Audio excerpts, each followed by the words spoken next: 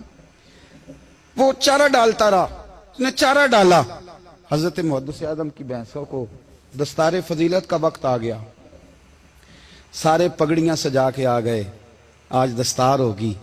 یہ نہ پیچھے ہو کے بیٹھ گیا، چونکہ پڑھا ہی نہیں تھا تو دستار کاہے کی، دستار تو اس کی جو پڑھے گا، ہم نے تو پڑھا ہی نہیں، ہم نے تو یار پڑھا، گھر پڑھا، ڈیوٹی کری۔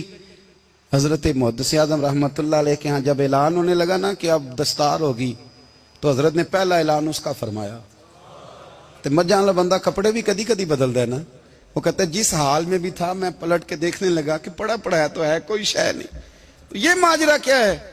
پیچھے سے اٹھ کے آئے تو کہتے ہیں باقیوں کی دستار کسی عالم نے کی، کسی صوفی نے کی، لیکن یہ بھینسوں کو چارہ ڈالنے والا جب آیا تو محدث اعظم نے فرمایا پگڑی کے بال کو کوئی ہاتھ نہ لگائے، یہ ساری دستار میں نے کرنی ہے۔